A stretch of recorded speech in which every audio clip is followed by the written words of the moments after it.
Ambassador to Laos. Please speak for a few moments.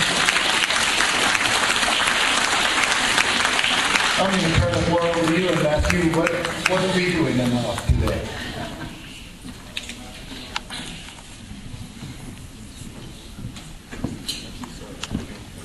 Thank you very much. Wow, good evening, Sawadee. This is really a tremendous opportunity for my wife Barbara and I to attend this reunion. When I heard from Wally, I don't remember exactly when it was, a couple of months ago, that ASB students would be coming back to Laos for the first time in many years, I was really, really thrilled to know that that was going to happen. And thank you so much for letting me join you tonight. I really, really appreciate that. So does my wife Barbara.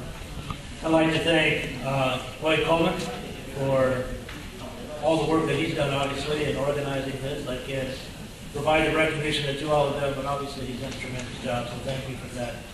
And also, Wally Fitzgerald, who was, in fact, the person who contacted me and let me know that you were coming. It's really wonderful to see so many people who have this shared bond, this common experience of having lived in Laos, having attended ASB, or in some cases taught at ASB, mentored many of the people that are in the room tonight. I think we all have a shared bond. One shared bond is having had that ASB experience of having lived together and lived here in Laos. But I think we also have another shared bond, which is a link that we all feel, and I think you must feel it too, or you wouldn't be here tonight.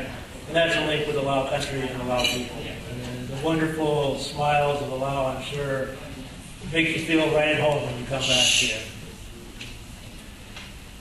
When we were in Laos, it was a very different period from the period that we're in now. It was a period of conflict. It was a period of war.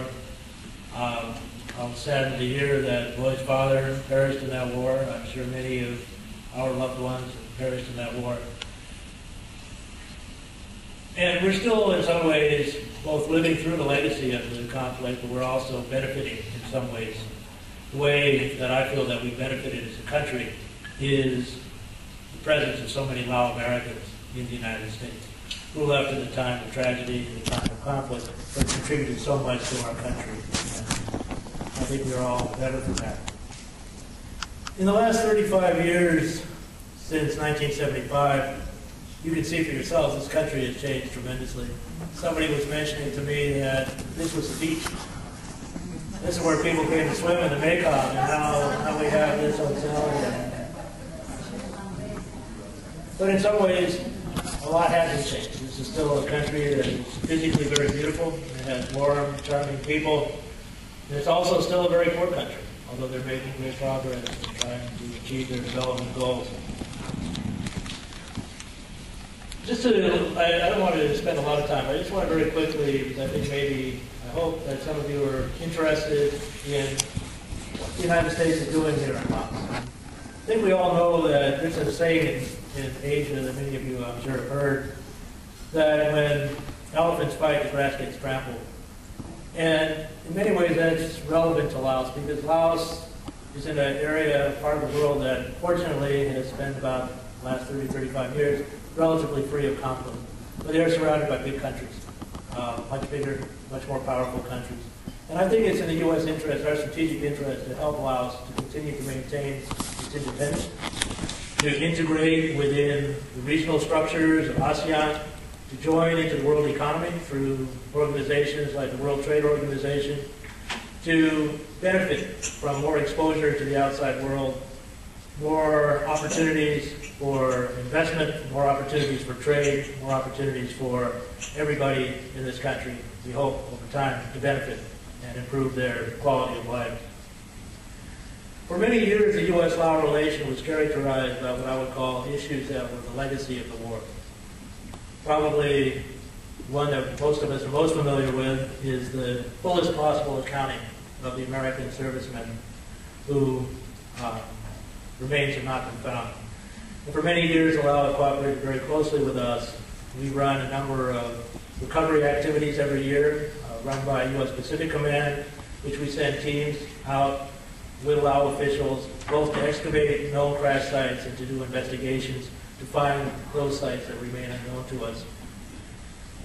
Since we began this process, at the end of the war, there were 572 Americans who were missing in Laos.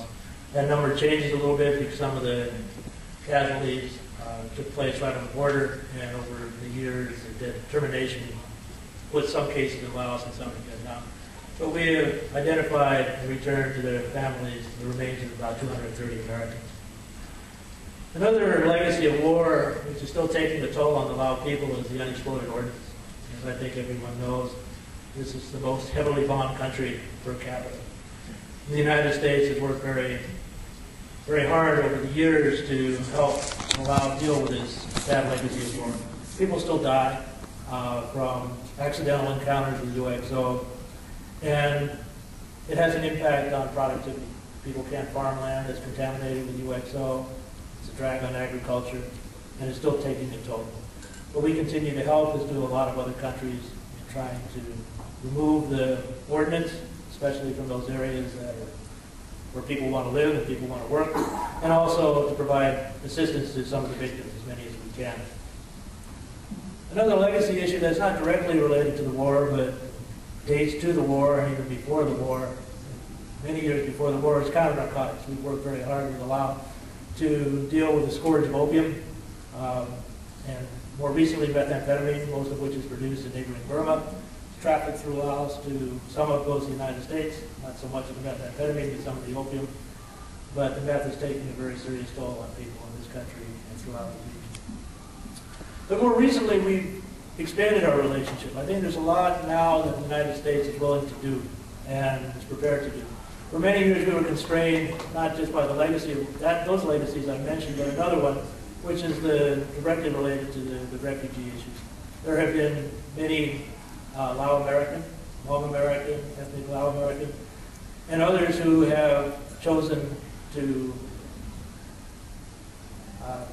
choose my word carefully, I guess, to not support the development of a bilateral relationship with this country for many reasons. And I'm sure their motivations are genuine. And I've talked to many of them in my travels around the United States to meet with Lao Americans. But that said, in the last few years, we've increased tremendously our cooperation.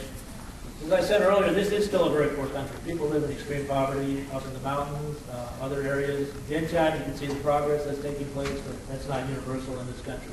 So we're working in areas like medical cooperation. We're trying to help sustain the economy, try to open the economy through technical assistance. We're trying to expand trade. Recently, we've also reached out to develop a relationship between the Lao military and the U.S. military, which was severed pretty much in 1975, although we've had some of the MIA recovery as part of it, but more through our defense attache's office. The reason for that is in part because we would like to influence this country to change, to move forward with economic liberalization, to move forward in a political process. And one of the two institutions that's most resistant to change in this country is the military, and the other is the security forces. So we're trying to reach out to them. On human rights, you may be interested to, I'm sure you probably followed the news that there's recently a number of Hmong Americans